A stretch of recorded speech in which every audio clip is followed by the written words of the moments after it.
Breaking news iBomma కేసులో నిందితుడు రవిని 5వ రోజు పోలీసులు ప్రశ్నిస్తున్నారు. ఇప్పటికే 4 రోజుల పాటు విచారణ చేసినా కేసు మాత్రం కొలిక్కి రాలేదు.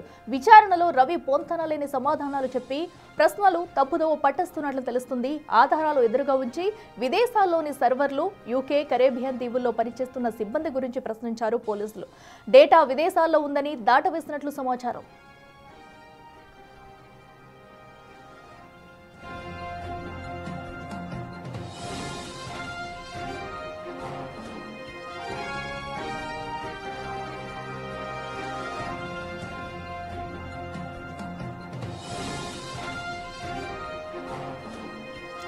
మరింత సమాచారం మా ఎగ్జిక్యూటివ్ ఎడిటర్ అశోక్ లైవ్ లో అందిస్తారు. అశోక్ చెప్పండి. సో ఈ రోజు 5వ రోజు ఐబొమ్మ రవిని ప్రశ్నించినా కూడా సో ఇప్పటి వరకు ఎలాంటి కీలక సమాచారం అయితే ఆయన నుంచి రాలేనట్టు తెలుస్తుంది. మరి ఈ రోజు ఎలాంటి ప్రశ్నలు సంధించబోతున్నారు? ఒకవేళ ఈ రోజు కూడా ఆయన నుంచి ఎలాంటి కీలక సమాచారం రాకపోతే మరొకసారి కస్టడీకి తీసుకునే అవకాశం ఉందా? బేసిక్గా అది కస్టడీకి తీసుకున్నారు. ఆల్రెడీ కొన్ని సమాధానాలు రాబట్టే ప్రయత్నాలు చేస్తూ ఉన్నారు.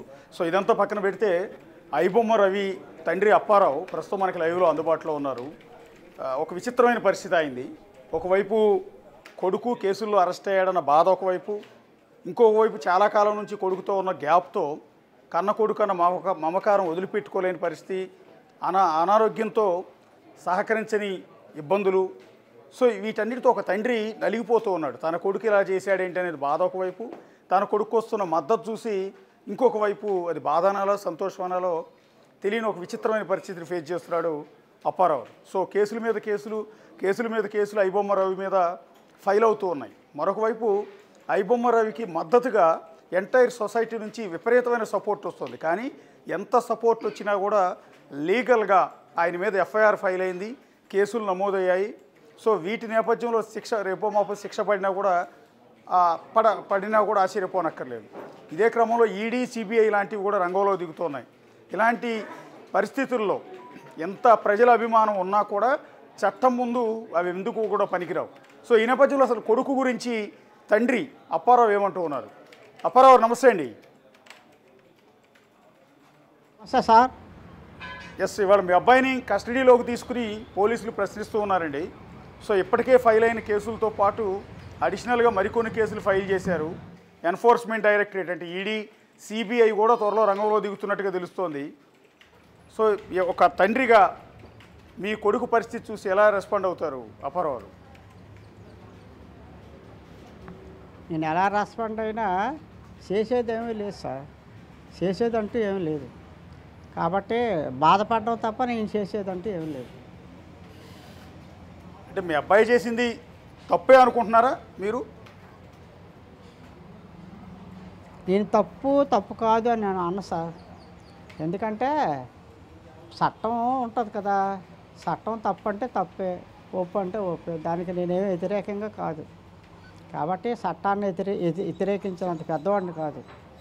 మరి వాళ్ళకి నేను నా విన్నపం ఏంటంటే వాడిని ఇబ్బంది పెట్టకుండా సింపుల్గా వార్నింగ్ ఇచ్చి అవసరమైతే 2 జల్లలు కొట్టి వదిలియండి సార్ అని బ్రతిమాలుకుంటున్నాను. అంతే. నేను తిరగలేను, లాయర్లు పెట్టుకొని డబ్బు ఖర్చు పెట్టుకొని నేను తిరగలేను, నా ఆరోగ్యం బాగోలేదు. అది నాకు 5 రకాల రోగాలు ఉన్నాయండి. అంటే మీ అబ్బాయి ఆల్రెడీ కొన్ని 100 కోట్లు సంపాదించాడు ఈ సినిమా పైరసీ ద్వారా, బెట్టింగ్ యాప్ల ద్వారా అని కొంత ప్రచారం జరుగుతోంది. సో లాయర్ని పెట్టుకునే అంత స్తోమత లేదంటారా? ఆడు పెట్టుకుంటాడనే స్తోమత లేదు నేను అన్నాను. మరి నేను అడిగాను కూడా, లాయర్లు పెట్టమంటావా? నువ్వు కొంచెం తెలిసిన లాయర్లు ఉన్నారు, మరి నువ్వు అక్కడ ఒక్కడవైపోయి కదా, పెట్టమంటే మరి లాయర్ తెలిసిన ఉన్నారు పెడతాను అని. వద్దు పర్వాలేదు, ఇక్కడ ఉన్నారులే నాకు చూసిన వాళ్ళు, నువ్వు ఆరోగ్యం నువ్వు బాగుంటే చాలు అన్నాడు. నేను బాగానే ఉంటాను బాబు, నువ్వు బాగుంటే చాలు, నాకు రాలేదు కానీ నీ గురించే నా బెంగ అని చెప్పాను. అంతేగా సార్, మనం చేసేదంటూ ఏం లేదు. అంటే ఇప్పుడు ఆల్రెడీ అరెస్ట్ చేశారు. ఇంకే అరెస్ట్ అయిన తర్వాత మీరు మీ అబ్బాయితో మాట్లాడారండి? వాళ్ళే ఫోన్ చేశారు సార్, పోలీసులే ఫోన్ చేశారు నాకు. చేస్తే నేను ఎవరో అనుకొని ఎత్తాను. నేను హైదరాబాద్ క్రైమ్ బ్రాంచ్ నుంచి మాట్లాడుతున్నామండి. అంతే. నమస్కారం సార్ చెప్పండి అన్నాను. మీ అబ్బాయి మాట్లాడుతారట అన్నాడు. మాట్లాడండి సార్ ఇచ్చారు, ఫోన్ ఇచ్చారు. ఫోన్ ఇస్తే మాట్లాడాను. అన్నీ కొన్ని సెకండ్లే. అయితే ఎలా ఉన్నాను అన్న, బాగున్నావా అన్న. నేను బాగానే ఉన్నాను బాబు, మనకి ఎందుకు ఈ తలనొప్పులు, మనకు ఉండేది మనకు చాలు కదా, ఎందుకు వచ్చింది అలాంటి పనులు చేసావు, నువ్వు బాగుంటే నాకు అంతే సంతోషం అనేసి ఫోన్ కట్ చేస్తాను. అయితే మరుసటి రోజు నాకు ఒక ఐడియా వచ్చింది. నంబర్ ఉంది కదా వాళ్ళ నంబరు, ఫోన్ చేద్దాం అనేసి ఆ నంబర్కి 11 తర్వాత నేను ఫోన్ చేశాను. ఎత్తలేదు. మళ్ళీ రెండో కాల్ కూడా చేశాను, ఎత్తలేదు. అయితే మళ్ళీ 2:15 చేసి మళ్ళీ వాళ్ళే చేసుకొచ్చారు. చేస్తే నేను ఎత్తాను, పోల్చాను నంబరు, పోల్చి ఎత్తాను. సార్ ఏమంది రవి వాళ్ళ నాన్న సార్ అన్నాను. తెలుసు అన్నారు వాళ్ళు. అంటే ఒకసారి కొన్ని సెకండ్లు మాట్లాడతాను సార్, మా కుర్రోడికి కారణాంశం, మీరు ఒకసారి ఇవ్వండి సార్ దయచేసి ఫోను మా కుర్రోడికి అన్నాను. ఇచ్చారు. ఇస్తే బాబు నువ్వు అక్కడ ఒక్కడం అయిపోయి కదా, నీకు ఎవరు లేరు కదా, మరి నువ్వు ఏం చేయగలవు, ఆ పోలీసులు అదుపులో ఉంటే నువ్వేం చేసుకోగలవు, నేను ఇక్కడ లాయర్ని పెడతాను, తెలుసు లాయర్లు ఉన్నారు నాకు, కట్టమంటే పెడతాను, నేను అన్నీ చూసుకుంటాను, లాయర్లకి డబ్బులు అయ్యి నువ్వు ఇవ్వక్కర్లేదు, నేనే చూసుకుంటాను, నేను లాయర్లు చెప్పి వాళ్ళు చేయవలసింది ఏదో ప్రయత్నాలు చేస్తారు, నీకు సహాయం చేయడానికి నేను ప్రయత్నిస్తాను అంటే చెప్పాను. చెప్తే వద్దు ఇక్కడ ఉన్నారు నాకు పెట్టొద్దులే అనేసి అన్నాడు. అయితే నీకు ఏ అవసరం ఉన్నా నాకు ఫోన్ చేయి, నెంబర్ ఉంది కదా నీ ఇక్కడ, నాకు చెయ్యి, డబ్బులు కావాలన్నా ఏదో హెల్ప్ చేస్తాను, నేను నాకు డబ్బులు కావాలన్నా నేను ఇస్తాను, నీకు ఏ సహాయం కావాలన్నా నాకు ఫోన్ చేయి అని ఫోన్ పెట్టిస్తానండి, అంతే. ఓకే, అంటే మీ అబ్బాయిని ఎన్కౌంటర్ చేయాలని డిమాండ్ కూడా తీసుకొస్తున్నారు సినిమా ఇండస్ట్రీ వాళ్ళు. ఎందుకంటే మీ అబ్బాయి చేసిన పైరసీ వల్ల, ఐబొమ్మ వల్ల సినిమా ఇండస్ట్రీకి కొన్ని వేల కోట్ల నష్టం వచ్చింది, ఇలాంటి వాడు బతకడానికి వీల్లేదు, ఎన్కౌంటర్ చేయాలని చెప్పి ఆ ప్రొడ్యూసర్ సి కళ్యాణ్ ఒక కామెంట్ చేశాడు. ఏం మాట్లాడతారు సార్ అతను అన్న మాటల మీద? ఆడు సి కళ్యాణ్ అడ్డుగా బలిచాడండి, డబ్బు సంపాదించేసి అడ్డుగా బలిచాడు. ఆడు 100 కోట్లెట్టి సినిమా తీసి 1000 కోట్లు మింగేయడానికి చూస్తాడు. ఆడికి బాధ ఉంటుంది, పబ్లిక్ ఎందుకు బాధ ఉంటుంది, నాకెందుకు బాధ ఉంటుంది సార్? 100 కోట్లు ఎవడండి ఎట్టమన్నాడు ఆడిని ఎన్కౌంటర్ చేసేస్తే ఆ బాధ ఏటో ఆడికి తెలుస్తుంది, ఆ నొప్పి ఏటో ఆడికి తెలుస్తుంది. పోలీసులు రిక్వెస్ట్ చేసింది ఏంటంటే ముందు ఆ సి కళ్యాణ్ నుండికి ఎన్కౌంటర్ చేసేయాలి. అయితే సి కళ్యాణ్ అనేవాడు పోలీసులకు చెప్తే పోలీసులు చేసేస్తారా? నేను చెప్తాను పోలీసులు చేసేస్తారా? మరి ఆడు నేను చెప్తే పోలీసులు ఎందుకు మధ్యలో ఉన్నందుకు? ఆ పోలీసులు అమాయకులే, మనం చెప్తే పోలీసులు చేసేస్తారటండి. సార్ మా కుర్రాడు చేసిన తప్పే, వెళ్ళి కాలు మీద పడతాను, సార్ తప్పు అయిపోయిందండి అని కాలు మీద పడతాను, కనికరిస్తారా, వదిలేస్తారా? అలాగైతే ఇప్పుడే బయలుదేరుతాను ఎవరో ఒకరు తోడు తీసుకొని. ఏడు సార్ పోలీసులు చేయవలసింది చేస్తారు, మనం వద్దన్న మానేరు. కాబట్టి మనకి ఆడ అలా వాగినా నేను ఇలా వాగినా అది చట్టం పని చేసుకుంటుంది. ఏడు సార్ మనకు ఉంటుంది బాధ, మన కుర్రోడని మా కుర్రోడిని కాల్చిమ్మంటున్నాడు, మరి ఆడ కుర్రోళ్ళని ఆడిని కాల్చేస్తే ఆడికి తెలుస్తుంది ఆ నొప్పి ఏటో. ఇప్పుడు నేను ఉన్నాను, ఇలా గెలితే నాకు నొప్పి వస్తుంది సార్, పక్కవాడిని గెలిస్తే పక్కవాడికి నొప్పి వస్తుంది సార్, ఆ నొప్పి ఆడికి అప్పుడు వస్తుంది ఆడిని కాల్చేస్తే. మరి నా కొడుకునే కాల్చిమ్మంటున్నాడు, ఆడికి ఏమో నొప్పి రాదు. అంతే ఈ 100 కోట్లు అంటే 1000 కోట్లు మింగడానికి ఆడు అడ్డు అయిపోయాడు. ఏడు సార్ అదే ఆడికి నొప్పి కలిగింది, మింగేసి డబ్బు అంతా ఇలాగ పాడైపోతుందని. నేను తప్పు అనుకుంటే నేను పోలీసులు మీరు నన్ను మన్నించండి, నా వేదన మీకు చెప్పాను అంతే, 10 మందికి వింటారని కూడా చెప్పాను. అంటే అలా ఎవరి మీద కళ్యాణ్ మీద పగలేదు, నా కొడుకుని అన్నాడు కాబట్టి నేను అన్నాను ఆయన్ని, అంతేగాని ఆయన్ని పుల్లానికి నేను అనలేదు. ఎందుకు అలా అన్నారు కళ్యాణ్ అని మీరు అనవచ్చు, నా కొడుకుని నన్ను అన్నాడు కాబట్టి మా ఊసి ఎత్తాడు కాబట్టి నేను అన్నాను. అందరు డైరెక్టర్ నిర్మాతలు అవడవచ్చు కదా, నిర్మాతలు తప్పండి, నిర్మాతలు చాలా తప్పు. కోర్టు ఎందుకంటే ఇవ్వాలి ఒక్కొక్కరికి, తక్కువగా నటించిన వాళ్ళు చాలామంది ఉన్నారు. సుమన్ గారు ఉన్నారు, శుభ్రంగా నటిస్తారు, తక్కువ ఇచ్చినా నటిస్తారు. రాజశేఖర్ ఉన్నాడు, బాగా నటిస్తారు, తక్కువగా. తుట్టంపాడు వేణు ఎవరు ఉన్నారు, ఆయన బాగా యాక్ట్ చేస్తారు, అలా ఇవ్వండి. లేదు వాళ్ళు ఎవరికన్నా నచ్చలేదా? మీకు మన దేశంలోనూ మన రాష్ట్రంలోనూ బోల్డ్ యూనివర్సిటీలు కాలేజీలు ఉన్నాయి, మీరు వెళ్ళండి, అలాంటి దగ్గరికి వెళ్తే బోల్డ్ మంది యువకులు మంచి అందమైన వాళ్ళు వస్తారు, మీరు పెట్టుకొని తీయండి సినిమాలు. తీస్తే వాళ్ళే 4 సినిమాలు తీశారనుకోండి, వాళ్ళే అలవాటు అవుతారు జనాలు. వీళ్ళు ఆకాశం నుంచి తిరిగి రాలేదు కదా. పవన్ కళ్యాణ్ నాగార్జున ఫస్ట్ ఎలా ఉండారో మీకు ఆ సినిమాలు చూస్తే మీకు అర్థమవుతుంది. అలాంటి వాళ్ళే ప్రజలు ఆదరించారు. ఏడు సార్ మరి వీళ్ళు ఆదరించరా? మంచి అందగాలు అమ్మాయిలు, మంచి అందగాలు అమ్మాయిలు పెట్టండి, తీయండి కొత్త వాళ్ళు. ఎప్పుడు ఆలేనట్టే. ఎన్టీ రామారావు, నాగేశ్వరరావు చచ్చిపోయారు, ఇంకా తతిబాలు అందరూ ఉన్నారా లేరా? ఆలేనట్టే, వాళ్ళు చచ్చిపోయారు, నెక్స్ట్ వచ్చారు కదా. అలాగే వీళ్ళు కూడా వదిలేయండి, మీరు కొత్త వాళ్ళు తీయండి. వాళ్ళు బతుకున్నట్టు అవుతుంది, మీరు బతుకున్నట్టు అవుతుంది. ఉద్యోగం లేక యువత ఎంతో బాధపడతాను. మీరు అన్నట్టుగా తక్కువ రేటుకి లేకపోతే తక్కువ రెమ్యునేషన్ తీసుకుని నటించే యాక్టర్లు గల్లీలో ఉన్నారండి. కానీ వాళ్ళని రానియరు కదా. తండ్రి హీరో అయి ఉండాలి, లేకపోతే తాత హీరో అయి ఉండాలి, ప్రొడ్యూసర్ కొడుకు అయి ఉండాలి. అలా అయితేనే అంటే నెపోటిజం కదా సినిమా ఇండస్ట్రీ అంతా. పాత అక్కర్లేదు సార్. వీళ్ళే ఆకాశం నుంచి పుట్టారటండి వీళ్ళు. వాళ్ళు ప్రజలు ఆదరించారు కదా. అల్లు రామలింగయ్య చిరంజీవికి కూతురిచ్చాడు. ఆయన మంచి పేరు ఉంది అల్లు రామలింగయ్యకి. ఆయన్ని బట్టి చిరంజీవిని బయటకు తీసుకొచ్చారు. మళ్ళీ ఆయన తమ్ముడు కాబట్టి వాళ్ళ తమ్ముడిని బయటకు తీసుకొచ్చారు. అంతేగాని వాళ్ళేమో అందగాలు కాదు, ఆకాశం నుంచి రాలేదు. తీస్తే 4 సినిమాలు తీస్తే వీళ్ళు ప్రేక్షకులు ఆదరిస్తారు. వాళ్ళే ఫేవరెట్ అయిన అభిమానులు పుడతారు. తెలుసా? ఇప్పుడు ఎన్టీ రామారావు, నాగేశ్వరరావు గారు ఎంత యాక్షన్ చేశారు. వాళ్ళు చచ్చిపోయి మానేశారు ఆ సినిమాలు. తీస్తారు. కొత్త వాళ్ళకి అన్నం పెట్టండి సార్, కొత్త వాళ్ళకి అన్నం పెట్టండి సార్. మీరు తినండి సార్, కొత్త వాళ్ళకి అన్నం పెట్టండి సార్. ఎంతోమంది ఉద్యోగాలు లేక చూస్తే నాకు కళ్ళని నీళ్ళు వస్తాయి సార్. మంచి చదువులు చదువుకొని ఉద్యోగాలు లేక చిన్న పనులు చేసుకొని బతుకుతున్నారండి. మీరు అలాగే అనౌన్స్మెంట్ ఇచ్చేసి ఆ కాలేజీలు కానీ యూనివర్సిటీలు కానీ పలానా డేట్ అని ముందుగా అనౌన్స్మెంట్ ఇచ్చేస్తే బోల్డ్ మంది మీకు వస్తారు. అప్పారావు సినిమా వాళ్ళు ఇలా హీరోలకి 100 కోట్ల రూపాయలు ఇచ్చి 100 కోట్లతో సినిమా తీయటం వల్లే పేదోడికి సినిమా చూసే అవకాశం లేదని మీ అబ్బాయి ఐబొమ్మ పెట్టాడు అనుకోవాలా? అలాగని నేను అనలేదు సార్. అందువల్ల పెట్టాడని అనుకోకర్లేదు. వీడు ఆకలిలోంచి పుట్టాడండి. వీడు ఆకలిలోంచి పుట్టాడు. అందుకే ఆడు అలా తయారయ్యాడు. ఆడు మా ఇంట్లో కొన్ని సమస్యలు వచ్చాయండి. సమస్యలు రావడం వల్ల నేను మటు వేరేకి వెళ్ళిపోయాను. మా ఆవిడకి నాకు తగులు వచ్చి వేరే వాళ్ళ మట్టుకాలు పటాపంచులు అయిపోయాయండి. ఒక్కడు ఉన్నాడండి ఇంట్లో.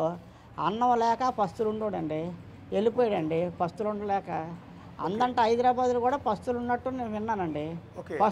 పస్తుల్లోంచి వచ్చిందండి ఆడికి పట్టుదల. పస్తులు ఉంటే ఎవరికైనా వచ్చేస్తుందండి ఆ పట్టుదల. ఇదిని పస్తుల్లో నుంచి వచ్చాడండి ఆడు. నాకు తెలుసు ప్రతి కష్టం ఆడదే. ప్రతి కష్టం శ్రమించి పస్తులుండి శ్రమించి ఆడు నేర్చుకున్నాడు పని నాకు తెలిసి. అంతే. అంటే మీ అబ్బాయి అన్నం తినలేని పరిస్థితి, అన్నం కూడా దొరకని పరిస్థితి మీ అబ్బాయిది. అన్నం ఎక్కడ? అన్నం లేదండి ఆడికి. అన్నం లేదు. పస్తులుండి ఆ పని నేర్చుకోండి. మరి నా దగ్గరికి వచ్చేస్తే ఎలాగో మానుకుంటానంటే ఉన్న దాంట్లో పెడుతున్నాడు. అదే రాలేదు కాబట్టి నేను ఏం చేయలేను. అంటే ఇవాళ మీ అబ్బాయికి వస్తున్న సపోర్ట్ చూసారా అప్పారావు? యాక్చువల్లీ మీ అబ్బాయి చేసింది తప్పే, కానీ సొసైటీ నుంచి ఎంత సపోర్ట్ వస్తుందంటే కొన్ని కోట్ల మంది మీ వాడిని ఒక పెద్ద హీరో మీద కింద చూస్తున్నారు. చూడొచ్చండి. ఇక్కడ భూములు ఉన్నాయి. ఈ భూములన్నీ మాయే. హాస్పిటల్ కట్టారు. డైరీ ఫారం తీసుకుంటే డైరీ ఫారం నుంచి హాస్పిటల్ కట్టారు. కానీ మా ఊర్లో అందరూ గోలెట్టాం. మానేశారా? గవర్నమెంట్ నిర్ణయం ఎలాగుంటుందో అలా తీరుతుంది. మనం వద్దంటే మానేరు. వాళ్ళందరూ గోలెట్టినా ప్రభుత్వం చేయవలసింది చేస్తుంది. మన వద్దు బాబు అని ఎంతమంది అన్నా 4 రోజులు అయిపోతారు, మర్చిపోతారు. ప్రభుత్వం చేసే పని ప్రభుత్వం చేస్తుంది. మనం అలాంటి పనులు చేయకూడదు. ఎందుకు చేయాలి? మనం న్యాయబద్ధంగా చట్ట ప్రకారంగా ఏ పనైనా చేసుకోవచ్చండి. లేదంటే చట్టం దగ్గర అనుమతి తీసుకొని చేసుకోవచ్చండి. భ్రాంతి కొట్టు ఉందండి. చట్టం దగ్గర అనుమతి తీసుకొని భ్రాంతి కొట్టుకున్నాడు.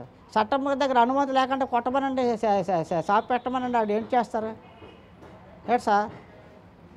అంటే ఇవాళ సొసైటీ నుంచి పేద మధ్యతరగతి వాళ్ళ నుంచి మీ అబ్బాయికి వస్తున్న ఆ సపోర్ట్ చూసిన తర్వాత, అంటే ఇన్ని కోట్ల మంది అభిమానాన్ని నా కొడుకు సంపాదించుకున్నాడు అని చూసిన తర్వాత ఒక తండ్రిగా మీరేమనుకుంటున్నారండి?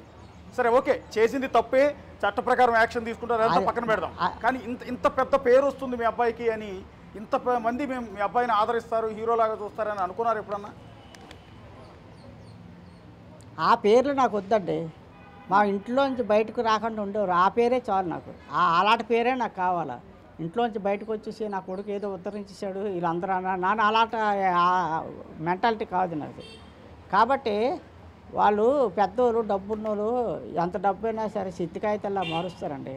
వాళ్ళు వెళ్తారు, కారులో వెళ్తారు, డబ్బు పెట్టేస్తారు, కొనేసుకుంటారు, నెట్లో ఎక్కడ టికెట్లు బుక్ చేసుకుంటారు, వెళ్తారు, సినిమా చూసేసి వాళ్ళకేం నొప్పి అనిపించదు. పేదవాడు ఉంటాడు, కూలి చేసుకుంటూ ఉంటాడు. ఆ సాయంత్రం వచ్చేసరికి పిల్లలు ఊరుకోరు. సినిమాకి వెళ్దామండి అని నాన్న సినిమాకి తీసుకెళ్ళమని వాళ్ళు గోల. ఈ గోల పడలేక ఈ ఆర్థిక పరిస్థితి బాగాలేక ఏదో బాధపడి సినిమా తీసుకెళ్తే 1000 రూపాయలు అయిపోతాయి. ఆ 1000 రూపాయలు అయితే 4 రోజులు కాయగూరలోనే వస్తాయి కదా అడికి. ఆడు అంటాడు ఆడికి ఈ బాధ లేకుండా సినిమాలు చూపిస్తారు ఫ్రీగా అని ఆడు సంతోషిస్తాడు లేబరుడు. ఈ డబ్బున్నోడు మాత్రం ఏడు చేస్తాడు, ఆడికేమో తెలియదు, కష్టం తెలియదు, సుఖం తెలియదు. ఈ డైరెక్టర్లు ఏడు చేస్తారు, 100 కోట్లు ఎట్టేస్తారు, 1000 కోట్లు తింటారు ఏడ్సా. అందుగునండి వాళ్ళకి బాధ అనిపిస్తుంది. అది మింగే డబ్బు ఆడి వల్ల కొంచెం తగ్గిపోతుందని వాళ్ళు బాధపడతారు. ఎవడండి ఎట్టమన్నాడు 100 కోట్లు 1000 కోట్లను? ఒక్కొక్క మనిషి 100 కోట్లు ఏంటండి. ఎంత కష్టపడితే ఒక ఐఏఎస్ ఆఫీసర్ ఉంటారు, ఐపీఎస్ ఆఫీసర్ ఉంటాడు, ఎంత కష్టపడి రాత్రులను పగలనుక కష్టపడి చదివితే వాళ్ళకేమో 1000 లక్షలను జీతమా? ఒక కలెక్టర్ గారికి ఎంత ఇస్తున్నారు? 1,50,000 కంటే ఎక్కువ ఇవ్వరు. ఒక ఐపీఎస్ ఆఫీసర్లు ఉంటారు, వాళ్ళకి అంత 1,00,000 అంతది. అంత కష్టపడి చదువుకున్న వాళ్ళకు దేశాన్ని పాలిస్తున్నారు, వాళ్ళే పాలిస్తున్నారు. కలెక్టర్లు ఎస్పీలు పాలిస్తున్నారు.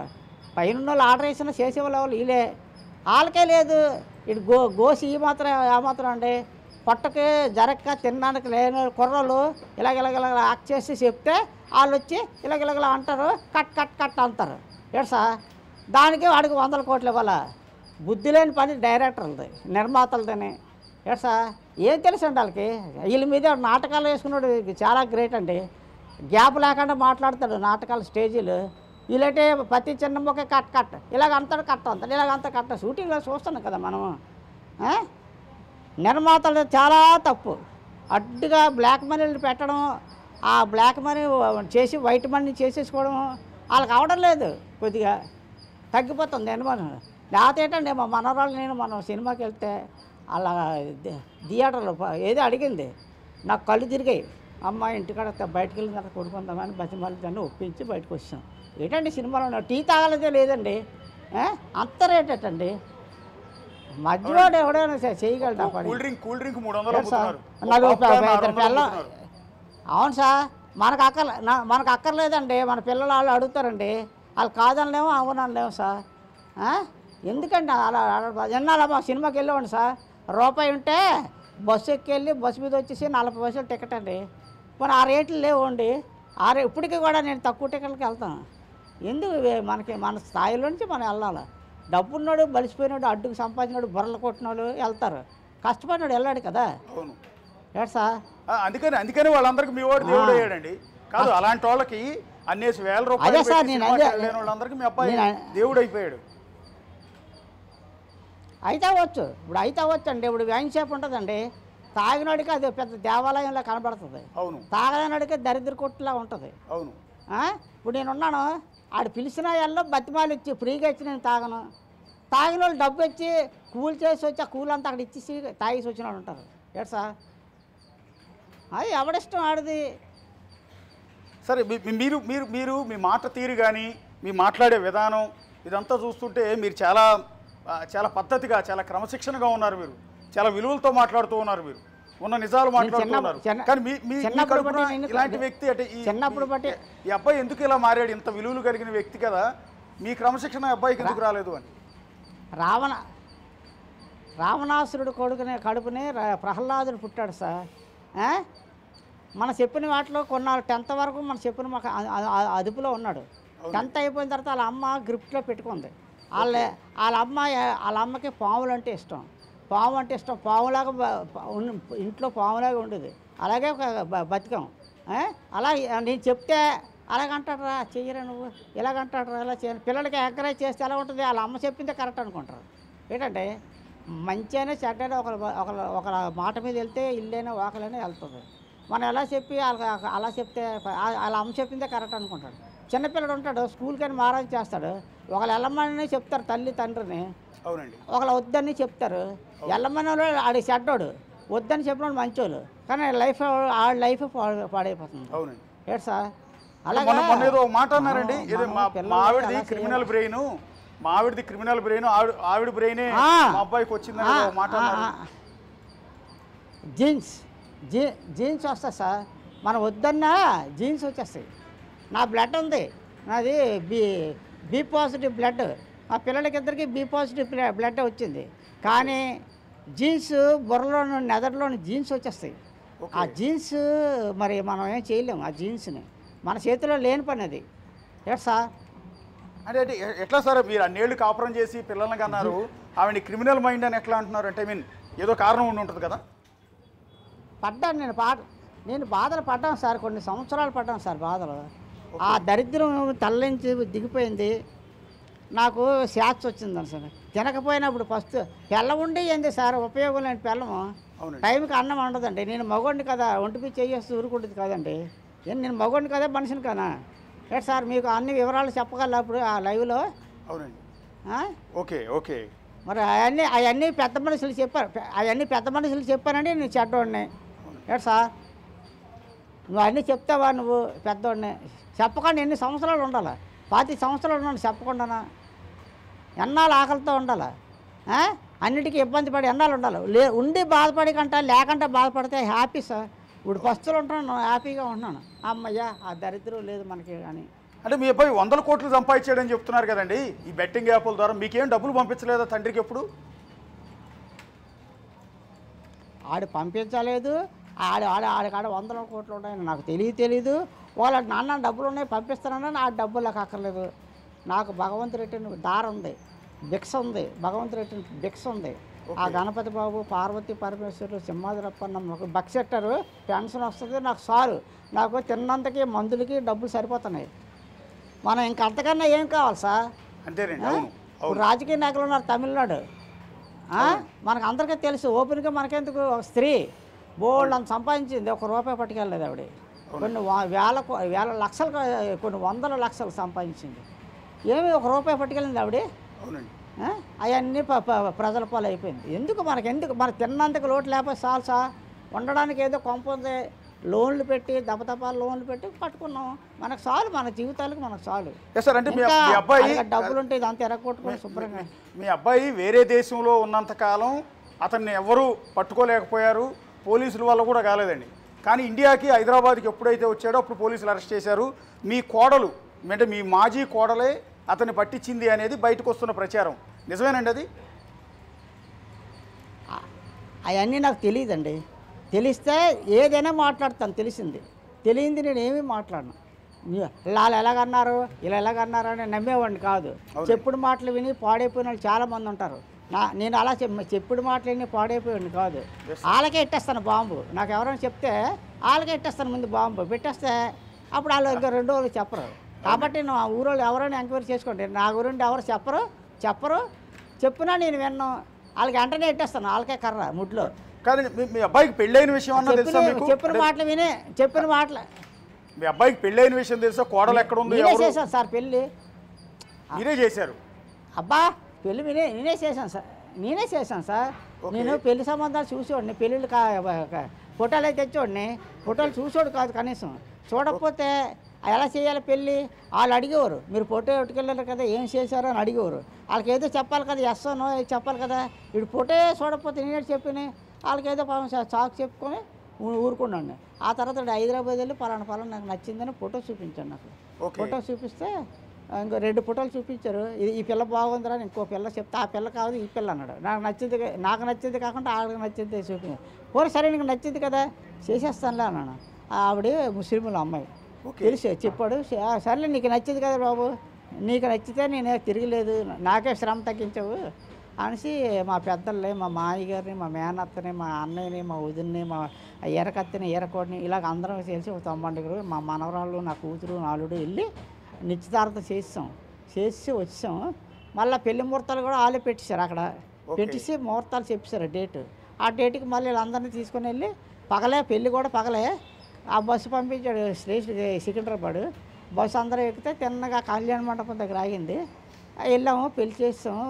పగలే నగ్నం పగలే చేసాం. మళ్ళీ సాయంత్రం కల్లా ట్రైన్ ఎక్కి వచ్చాం. అంతే, ఇంకా అక్కడ ఎక్కువసేపు ఉండలేదు.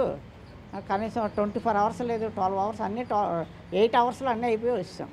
అంటే ఎందుకు విడిపోయారండి వాళ్ళిద్దరూ? అంతే. ఎందుకు తర్వాత విడిపోయారు? పెళ్ళైన తర్వాత ఎందుకు వెళ్ళిపోయారంటే వీడు కొద్దిగా మర్యాదగా మాట్లాడండి.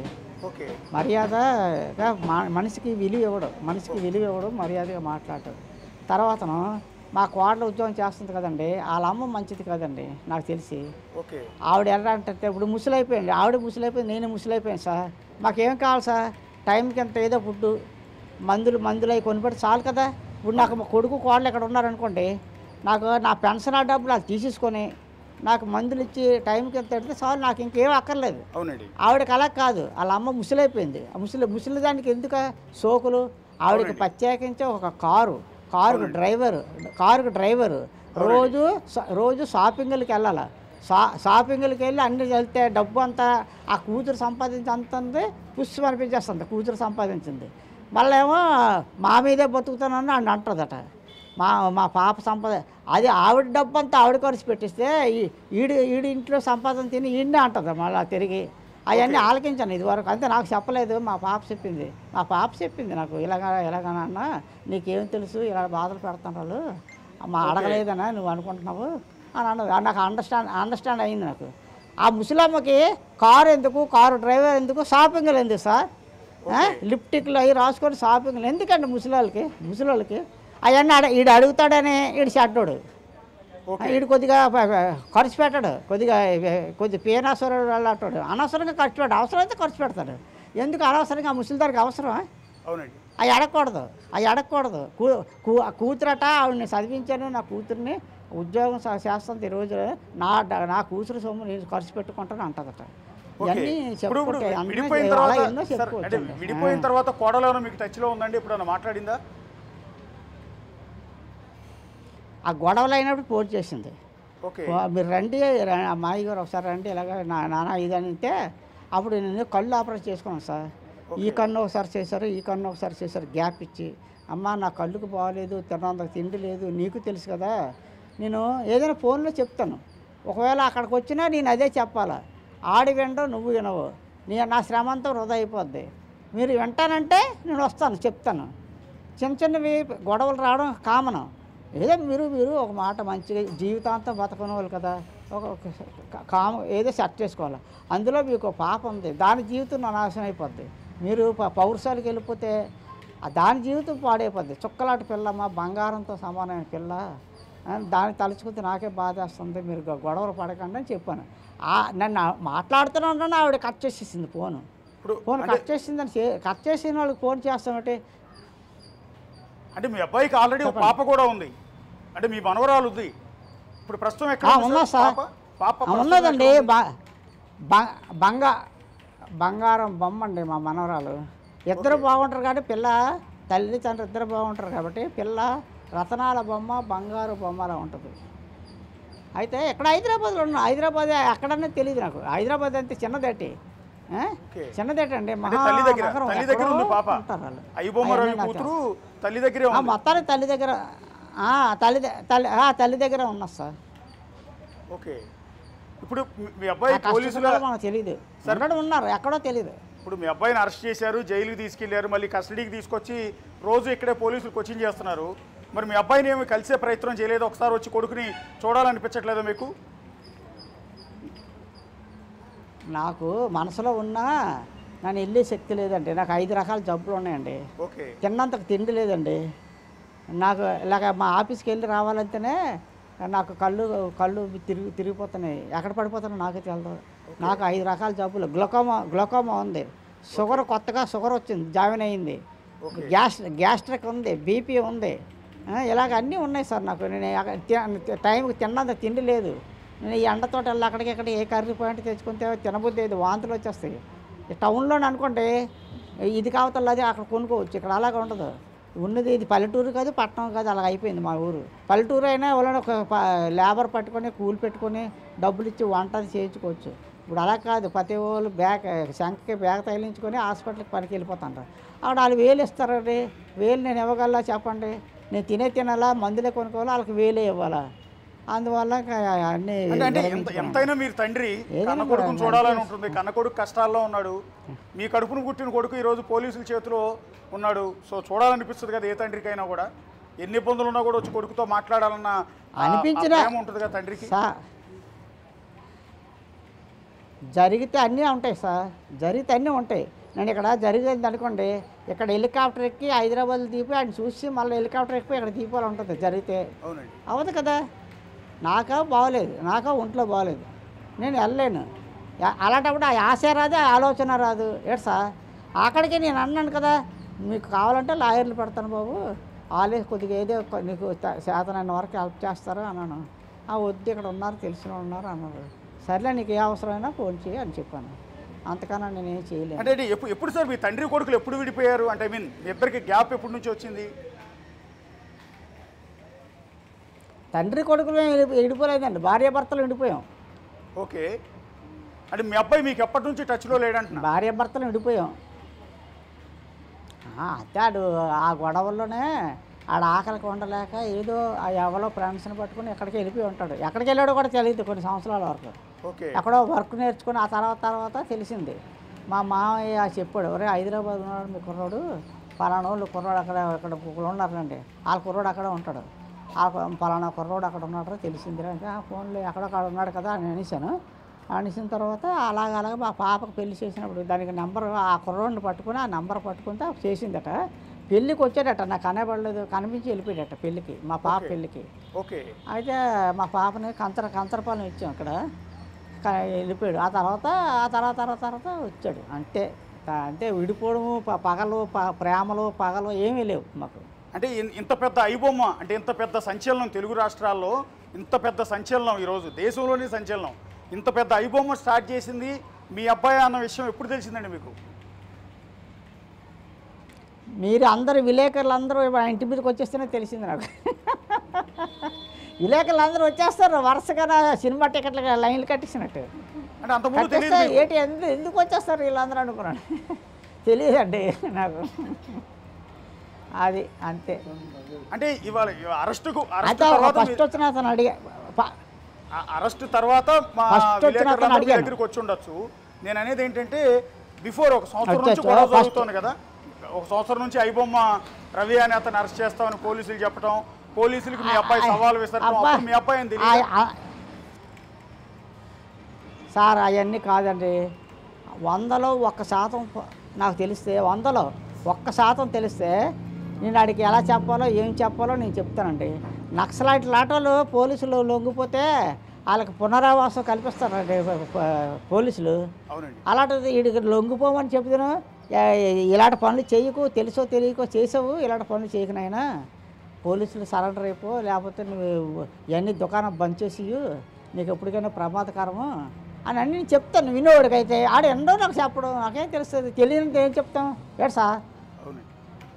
అయితే ఆ రోజు మొన్న వారం అయిపోతుంది కదా, ఆ ఉదయాన్నే నాకు మా తమ్ముడు మధురవాడు పేపర్ చూసారట, ఈనాడు పేపర్లో ఫోటో వేసాడు, అన్నయ్య గారు అబ్బాయిలాగా ఉన్నాడని ఇక్కడ ఫోన్ చేశారట మా చెల్లాలకని. మా మేనకోడలు వచ్చి నెట్లో కొట్టిందట, వచ్చేస్తానట. ఆ రవి మాయ్య ఇదిగోటమ్మని అలా చూపిస్తే మా పిన్ని గారు మధురవాడ నుంచి వచ్చారు, ఇక్కడ ఉంది, అది ఏడుచుకొని వచ్చేసింది నా దగ్గరికి, గేట్ కొట్టేస్తుంది, నేను ఇంకా లేగలేను, రాత్రులు నిద్ర పట్టదు, రాత్రి 3 అయిపోద్ది నిద్ర పట్టదు, తెల్లవారు లేగలేను. ఎవరా అని తలుపు తీస్తుంది, ఏం పిన్ని అని అడిగితే ఎలా కొట్టరు బాబు అంటే ఏం నాకు తెలదే, సరే అని యూట్యూబ్లో చూస్తే వరుసగా వచ్చేస్తాను, అన్ని ఛానల్ నుంచి వచ్చేస్తాను. అయితే మరి ఏం చేస్తాను పిన్ని, ఏదో అవుతుంది ఫోన్, ఎలాగైతే ఆయన నా చేతులు ఏమీ లేదు కదా, ఎలాగైతే నువ్వేందుకు కంగారు పడిపోతావు, ఎలాగైతే అలాగవుతుంది అని దాన్ని గసిరించి పంపించాను. ఆ తర్వాత ఇంకొక ఆయన వచ్చాడు ఫస్ట్, నేను అడిగాను అతన్ని, మీకు ఏమంది రవి ఆ లార్ని నేనే అని మీకు ఈ ఇల్లు అడ్రస్ ఎలా తెలిసిందని అడిగాను. అప్పుడు ఆయన సెల్లో కొట్టాడు, కొట్టి ఆ ఫోటో డోర్ నెంబరు అన్ని అడ్రస్ నాకు చూపించాడు. ఇంకేమంటాం, అంతే అలా అయిపోయింది. ఇప్పుడు ఇమ్మంది రవి తండ్రి ఇవాళ ఇమ్మంది రవి ఇన్ని కేసుల్లో జైల్లో ఉన్నాడు కాబట్టి ఇమ్మంది రవి తండ్రి అని చెప్పుకోవటానికి మీరు గొప్పగా ఫీల్ అవుతున్నారా, బాధపడుతున్నారా? అయ్యో ఇలాంటి వాడిని కన్నానే అని బాధపడుతున్నారా? నా కొడుకు తప్పు చేయలేదు అని వెళ్తానే తండ్రి కాబట్టి గర్వంగానే ఫీల్ అవుతున్నారా? ఇది నేను గర్వపడడానికి దేశానికి ఏమైనా సేవ చేసి లేదు. దేశం గురించి సేవ చేసినా, దేశం గురించి చనిపోయినా నేను చాలా గర్వంగా చెప్పుకుందును.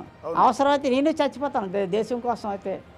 ఏ సార్, ఎంతరో మహానుభావులు స్త్రీలు పురుషులు ప్రాణత్యాగాలు చేశారు.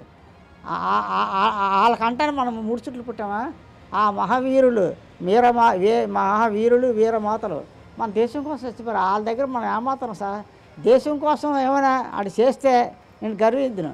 వీడు మన పొట్ట కోసం ఈడు ఏడిచాడు. నేను ఎలా గర్వపడతాను సార్? గర్వపడే పని కాదు, దుఃఖపడే పనులు కాదు. నేను ఒకటే గర్వపడతాను, ఎప్పుడైనా మన దేశం కోసం నువ్వు ప్రాణం ఇచ్చేసినా నేను హ్యాపీగా సంతోషంగా నేను హ్యాపీగా ఉన్నాను. దేశం కోసం కాదు కదా. అంటే మీ అబ్బాయి అరెస్ట్ అయిన తర్వాత అండి అప్పారావు మీ అబ్బాయి అరెస్ట్ అయిన తర్వాత సరే మీ అబ్బాయి చేసింది తప్పే అనుకుందాం. అయితే కానీ అతని వల్ల అతని పుణ్యమా అని ₹1 ఖర్చు లేకుండా సినిమా చూసిన కొన్ని కోట్ల మంది తెలుగు వాళ్ళు ఈరోజు మీ వాడిని పెద్ద హీరో అనుకుంటున్నారు కదా. వాళ్ళందరూ మిమ్మల్ని ఎవరైనా కలిసే ప్రయత్నం చేశారు? ఎవరైనా మీతో ఫోన్లో మాట్లాడటం, మీ ఇంటికి వచ్చి మిమ్మల్ని కలవటం, మీకు సపోర్ట్గా ఉంటామని చెప్పటం? విలేకరులు చాలామంది అడిగారు ఫోన్ నెంబరు. అడిగితే నేను ఇవ్వను బాబు, మీకు ఇచ్చాను అనుకోండి, నలుగురు ఇస్తారో, నలుగురు 10 మంది చెప్తారు, ఇంకా అలాగ ఫోన్ నెంబర్కి వెళ్ళిపోతాయి, ఇంకా నన్ను ఎడరు బుర్ర తినేస్తారు, నాకు నిజంగా రావాల్సిన కాల్స్ కూడా నేను ఎత్తలేకపోతాను, నాకు ఇవ్వను సార్ ఫోన్ నెంబరు అని చెప్పాను. అయితే వీళ్ళందరికీ నేనేం చెప్తానంటే, డబ్బున్నోడు అడతాడు సార్. అడ్డుగా మోసపోయి ఇప్పుడు 1000 కోట్లు 100 కోట్లు సినిమా తీసిన వాళ్ళకి అలా ఏమీ కాదు. ఇంట్లోనే నెట్లోనే బుక్ చేసి టికెట్ తీసుకొని సినిమాలకు వెళ్ళిపోతారు, మళ్ళీ హ్యాపీగా వచ్చేస్తారు. వాళ్ళు డబ్బు అంతే విలువ లేదు వాళ్ళకి. మన చిన్న తరగతి వాళ్ళకి డబ్బు అంతే చాలా ఇంపార్టెంట్. ఎంతో కష్టపడితేనే కానీ ఒక 500-600 రావు. ఇంటికి వస్తాడు ఆయన, ఆ భార్య పిల్లలు సినిమాని గోల చేస్తారు. ఇటు వాళ్ళు ఏం అనలేడు, కొట్టలేడు, తిట్టలేడు. సినిమాకి తీసుకెళ్తే ₹1000 పైన అయిపోతాయి. అందుగురించి అంటాడు ఆడికి అది సులువుగా వస్తుంది బొమ్మ, ఆడు మెచ్చుకుంటాడు. నేను వాళ్ళు తప్పను, నేను ఇల్లు తప్పను, నేను ఇటు చేసింది రైట్ అన్ను. మరి అది అన్నీ చట్టం ఎలా ఉన్నదో అలా చేసుకుంటారు. అంటే ఏ పాపం తెలియని అపరావు అంటే ఏ పాపం తెలియని మీ కోడలు ఉంది పాపం, మీ కొడుకు నుంచి విడిపోయి మీ మనవరాలను పెట్టుకుని ఆవిడ తిప్పలేదు, ఆవిడ పడుతోంది. ఆవిడని చాలా మంది ఆడిపోసుకుంటారు. ఏ పాపం తెలియదు అనకండి మా కోడలకి. వాళ్ళ అమ్మ మాట విని పాడైపోయింది ఆ పిల్ల. సరే ఓకే, అది భార్యాభర్తలు ఇద్దరు విడిపోవటానికి అనుకుందాం. అంటే ఇవాళ భర్తని పట్టించడానికి పోలీసులకు పట్టించి మీ కోడలు అన్న అపవాదం ఎదుర్కొంటుంది ఆవిడ, అది నిజమై ఉంటుంది అనుకుంటున్నారా అని? అవి ఎదుర్కొంటే నేనెందుకు అనుకోవాలి సార్? 100 మంది 100 అనుకుంటారండి, నేను అవన్నీ అనుకోను సార్. న్యూస్లో చెప్తారు, నాకు తెలిసింది రియల్గా తెలుసండి. నేను చిన్నప్పుడు బట్టి ఒక అబద్ధం ఆడలేదు సార్. నేను ఉన్నది చెప్పడానికి భయం ఉంది, లేనిది తడుకొని చెప్పాలి, కానీ ఉన్నది చెప్పడానికి భయం ఉంది. ఉన్నది ఉన్నట్టు చెప్తాను. నేనేమైనా చెప్పింది తప్పు ఉంటే చెప్పండి, తప్పు అయిపోయింది. మీరు మాట్లాడిన దాంట్లో ఎక్కడ తప్పు చేస్తే మాత్రం మీరు మాట్లాడిన దాంట్లో ఒక్క మాట కూడా తప్పు లేదు. చాలా విలువలతో మాట్లాడుతున్నారు. నేనేమైనా తప్పు ఉంటే, నేను తప్పు చేసి ఉంటే చిన్న పిల్లడికైనా ఆడవాళ్ళకైనా మగవాళ్ళకైనా క్షమాపణ కోరుతాను సార్. మా బల్బు ఉంటుంది ఇక్కడ, బాత్రూమ్కి వెళ్తాను, బల్బు ఒక్కోసారి ఆపడం మర్చిపోతాను. ఆ తర్వాత చూస్తాను, అయ్యో ఆపలేదే, ఇది ఇంతవరకు ఏడెక్కిపోయి అలా బాధపడుతుంది అనేసి, అమ్మ సారీ అమ్మ మర్చిపోయాను అని బల్బుకి నేను సారీ చెప్తాను. మీరు నమ్ముతారా నమ్మరా? బల్బుకి నేను సారీ చెప్తారా? ఎట్ సార్ చెప్తాను. నేను పిచ్చోడు అనొచ్చు, నన్ను పిచ్చోడు అనొచ్చు. నేను బాత్రూంలో ఉన్న బల్బు ఆపకపోతే బల్బుకి సారీ చెప్తాను. నా వల్ల నువ్వు ఇంత ఏడెక్కిపోయి అలా కలిసిపోయి కాలిపోతాను ఇప్పటివరకు నువ్వు చేసింది మర్చిపోయానమ్మా సారీ అని చెప్తాను. అంటే మీరు బల్బు తీయటం మర్చిపోవటం వల్ల బల్బు వేడెక్కిందని బల్బు దగ్గరికి వెళ్ళి నా వల్ల నువ్వు వేడెక్కావు బాధపడ్డావు అని సారీ చెప్తున్నారే, అంటే ఇంత మంచితనం ఉంది కదా. మరి మీ అబ్బాయి వేల కోట్లు నష్టపోయిన సినిమా ఇండస్ట్రీ వాళ్ళకి, నిర్మాతలకి, వాళ్ళకేమైనా సారీ చెప్తారా? వాళ్ళకి సారీ చెప్పాల్సిన పని లేదండి. వాళ్ళు చేసింది, నిర్మాతలు చేసింది పక్కా రాంగు తప్పు. వాళ్ళకెందుకండి మనం సారీ చెప్పాలా? 100 కోట్లు బిజినెస్ చేసి 1000 కోట్లు ఆశిస్తున్నారు వాళ్ళు. ఆశించకుండా చెప్తారా మన దేశం కోసం ఏమైనా బాధపడుతున్నారా? మన కోసమే, పేదవాళ్ళ కోసం ఏమైనా బాధపడతారా? చెప్పండి, నేను వాళ్ళకి మెచ్చుకుంటాను. ఏడు సార్, వాళ్ళు వ్యాపారం చేసుకుంటున్నారండి. ఓ 10 రూపాయలు పెడతారు, 100 రూపాయలు కావాలంటున్నారు వాళ్ళు. అంటే ఆ వ్యాపారాన్ని మీ అబ్బాయి దెబ్బ రైతు కొట్టేశాడని ఎంతో కదా. కష్టపడతాడు సార్. వ్యాపారం మొత్తాన్ని మీ అబ్బాయి దెబ్బ కొట్టేశాడు. అంతే. అవును, కొట్టేస్తే కొట్టేయచ్చు. వాళ్ళు వచ్చే డబ్బు వీడు దెబ్బ కొట్టేస్తే ఆడు బాధ కలుగుతుందండి. దంగోడిని పట్టుకుంటే ఆడికి బాధ కలుగుతుంది. దంగోడికి పట్టుకునేవాడు మంచోడు, పట్టుకున్నాడు చెడ్డోళ్ళు. అలాగా మనం అది న్యాయాలు ప్రభుత్వానికి చెప్పేవాడిని కాదు.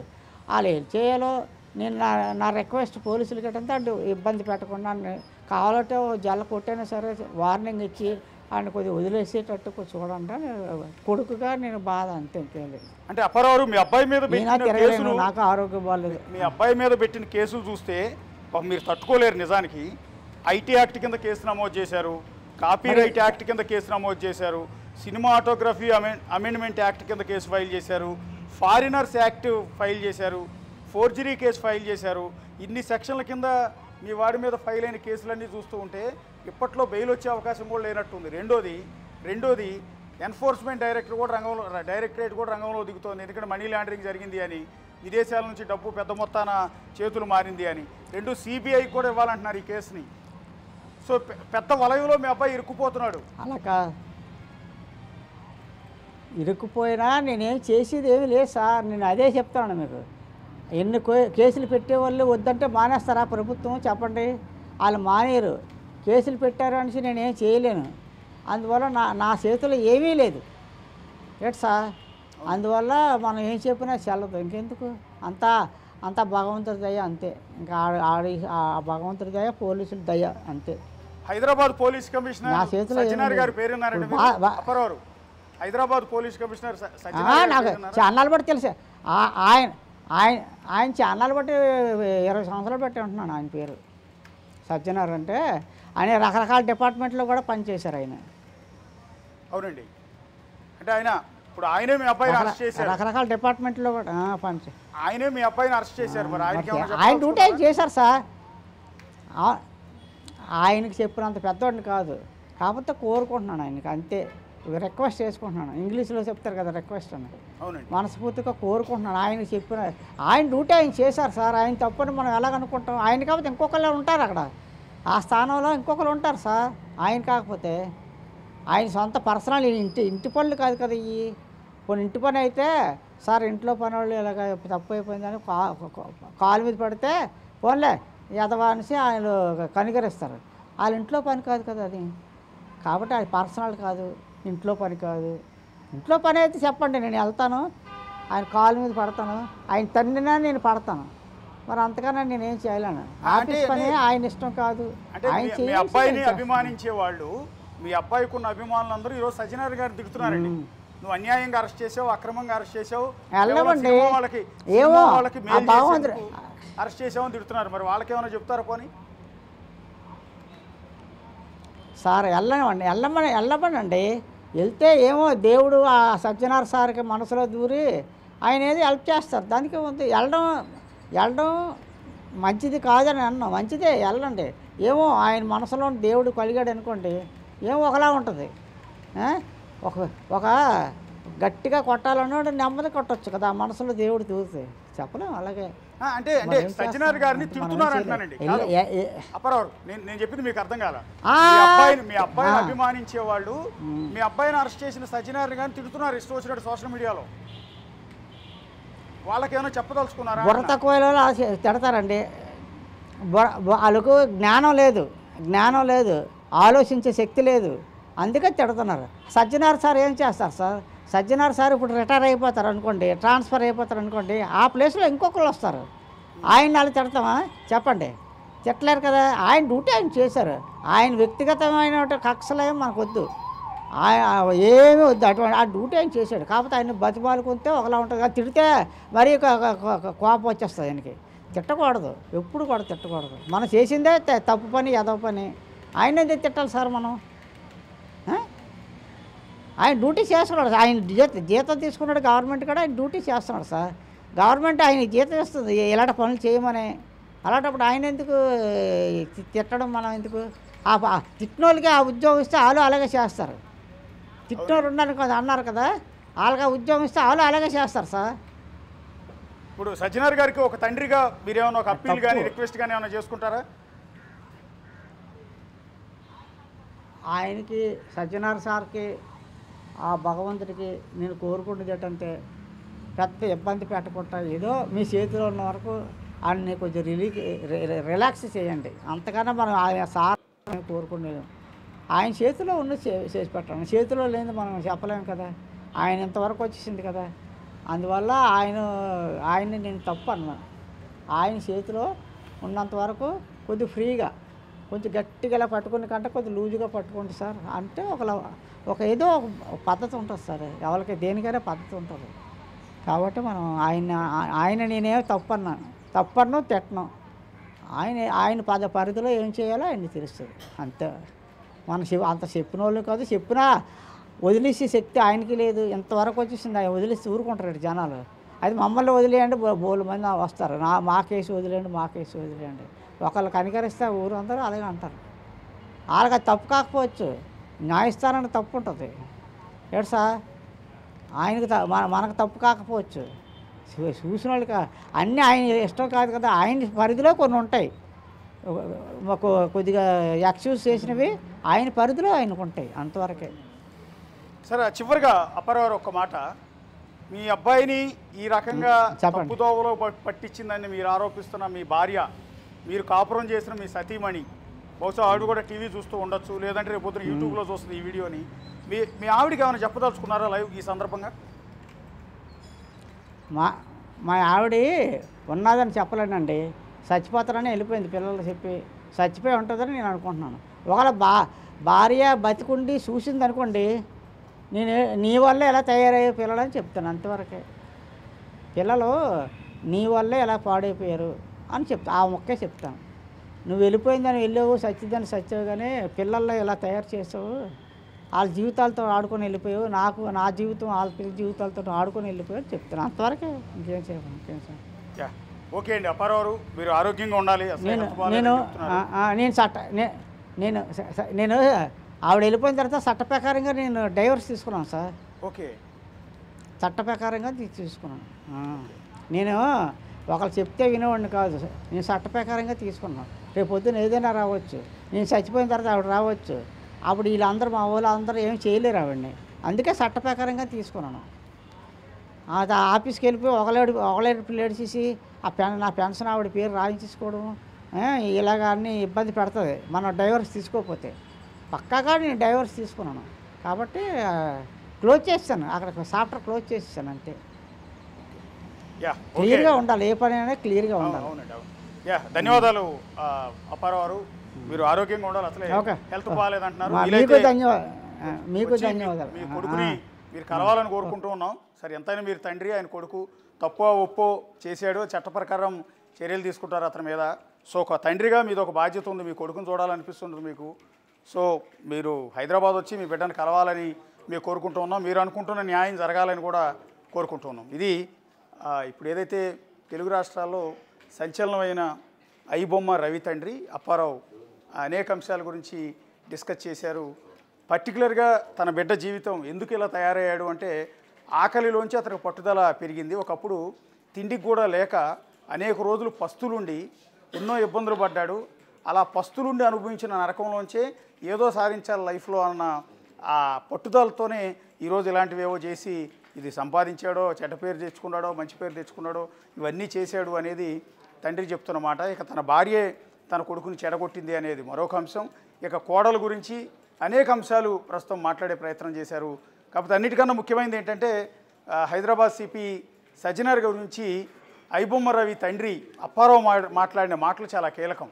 బేసిక్గా అందరూ ఏమనుకుంటారంటే తన కొడుకుని అరెస్ట్ చేశారు కాబట్టి పోలీస్ కమిషనర్ని విమర్శిస్తారు చాలామంది, అన్యాయంగా అరెస్ట్ చేసావనో ఇంకోటో. కానీ ఆయన ఎక్కడా కూడా ఎంత పద్ధతిగా మాట్లాడారు అంటే నిజంగా గౌరవం పెరుగుతుంది ఆ తండ్రి మీద. హైదరాబాద్ సిపి సజ్జనార్ గారు పోలీస్ కమిషనర్ కాబట్టి ఆయన డ్యూటీ ఆయన చేశాడు తప్ప ఆయనకి మాకు ఎలాంటి వ్యక్తిగతమైన గొడవలు లేవు కదా.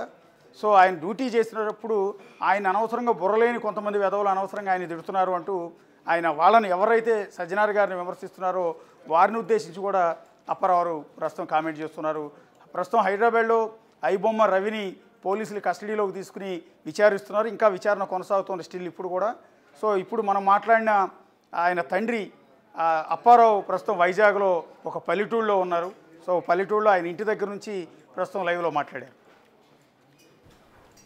Right Ashok, thank you.